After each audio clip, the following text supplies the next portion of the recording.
යාළුවනි අද උදේ වෙච්ච පුංචි සිදුවීමක් එක්ක මම අද හවස ලංකාවට සම්බන්ධ නිවුස් එකක් දැක්කා. ඒ නිවුස් එකේ කියවුනේ මුලින්ම මම කියන්නකෝ නිවුස් එක මොකක්ද කියලා. නිවුස් එකේ කියවුනේ අධිරුධිර පීඩනය ලංකාවේ ජීවත් වෙන වැඩිහිටියන්ගෙන් 3 දෙනෙක්ගෙන් එක්කෙනෙකුට තියෙනවලු. ඒකත් බහුතරයකට නොදැනුවත්වම මේ අධිරුධිර පීඩනය තියෙනවලු. ඒක නිසා අධිරුධිර පීඩනය තියෙනවද නැද්ද කියලා චෙක් කරගන්න එක අනිවාර්යයි. ඒ වගේම සමබල ආහාර රටාවක ව්‍යායාම මාලාවක් කරලා ක්‍රියාශීලීව ඉන්න එක නිරෝගීමත් ජීවන රටාවක ඉන්න එක ගොඩක් වැදගත් ඔයාලට විශේෂයෙන්ම වැඩිහිටියන්ට වගේම පොඩිහිටියන්ටත් එක තමයි මේ කියන්නේ හරිද ඒකනේ මම කියන්නම් මගේ අද උදේ වෙච්ච අත්දැකීම ඒක ඔයාලට ගොඩක් වැදගත් වෙයි මේ ගැන අවධානය යොමු වුණේ ඒක නිසා ගොඩක් උදේ මම ඩ්‍රයිව් කරගෙන එනවා මම බබාව දාලා ඉස්කෝලේට දාලා මම දැක්කා මෙහෙම දෙයක් පාරේ මැද වාහනයක් නැවතිලා හරිද පිටිපස්සෙන් හිටපු වාහන ඔක්කොම ට්‍රැෆික් ලයිට් එකේ තමයි නැවතිලා තියෙන්නේ ට්‍රැෆික් ලයිට් එකේ ග්‍රීන් කලර් එක කොළ පාට සංඥා වැටුනට පස්සේ මෙයා යන්නේ නැහැ. එයා නැවතිලා ඉන්නවා. මේක මේ බෙන්ස් රථයක් හරිද? බෙන්ස් රථයක් තමයි නැවතිලා ඉන්නේ. ඒක ඇතුලේ ඉන්නවා එකෙක් හිටියේ එක පුද්ගලයෙක් හිටියේ ඩ්‍රයිවර් හිටියේ. ඒ ඩ්‍රයිවිං කරන මනුස්සයා මෝරෙක් වගේ මනුස්සෙක්. මෝරෙක් වගේ කිව්වහම ඉතින් හිතා ගන්න තමයි මම කිව්වේ අපහාසයට උපහාසයට නෙමෙයි හරිද? මම කිව්වේ ඔයාලට අදහසක් ගන්න මේ පුද්ගලයා ගැන. හරිද? ඒ කියන්නේ මේ බොඩි බිල්ඩර් කෙනෙක් නෙමෙයි මම කියන්නේ රොනි කොල්මන් නෙමෙයි. මේ මනුස්සයා ස්ථූලතාවයෙන් පෙළෙන අධික ස්ථූලතාවයෙන් පෙළෙන බර වැඩි. ඒ වගේම අධිරුධිර පීඩනය නිසා අපහසුතාවයකටපත් වෙලා හිටපු කෙනෙක්.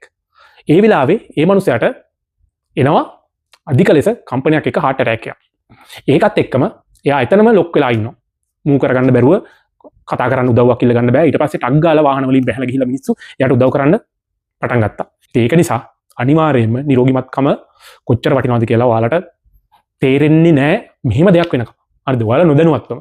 ඒක නිසා තමයි ෆිට් ගීක් ඔයාලට හැම වෙලාවෙම පුළුවන් හැම වෙලාවෙම ඔයාලව දැනුවත් කරන්නේ නිරෝගීමත් සමබර ආහාර වේලකට යන්න ක්‍රියාකාරී වෙන්න ජිම් එකකට යන්න ඕනේ නැහැ ව්‍යායාම කරන්න පාක් එකකට යන්න ඕනේ නැහැ අඩුම ගානේ තමන්ගේ ජීවන රටාවේ ක්‍රියාශීලීව ක්‍රියාකාරීව හැසිරෙන්න පයින් ගමන් කරන්න පුළුවන් නම් උපරිම ඒ වගේම පඩි පෙලක් පාවිච්චි කරන්න ලිෆ්ට් එක පාවිච්චි කරනවට අමතරව ඔය වගේ පොඩි දේවල් ඒ වගේම එකම තැන ගොඩක් වෙලා ඉන්න පාපය 8ක් 12ක් ඉගෙන ගන්න හරි IT ෆීල්ඩ් එකේ හරි ඉන්න කට්ටිය ගොඩක් වෙලාවට අර පුටුවක ඉඳගෙන ඉන්නවා ඉතින් එහෙම කට්ටිය පොඩ්ඩක් එහෙට මෙහෙට ඇවිදින්න මේ වගේ ක්‍රියාශීලී වෙන්න හරිද ඒ වගේම සමබල ආහාර රටාවකට යන්න ප්‍රොසෙස් කරපු ආහාර ෆ්‍රයිස් වර්ග ෆ්‍රයිස් කරපු ඒවා පොටැටෝ චිප්ස් කොකා කෝලා මේ වගේ සෝඩා වර්ග පැණි බීම වර්ග මේ වගේ ඈත් වෙන්න කියන්නෙත් නෑ ඒ අවිදින්න නමුත් අඩු කරන්න යම් පාලනයකට යටත්ව කරන්න දවසේ ඉතින් ඒ ඉල්ලීමත් එක්ක මම ඔයාලගෙන් ඉල්ලන්නේ මාත් එක්කත් එකතු වෙන්න මම හැම වෙලාවෙම මට පුළුවන් විදිහට ඔයාලට මේ වගේ වීඩියෝ එකතු කරලා ඔයාලව මොටිවේට් කරනවා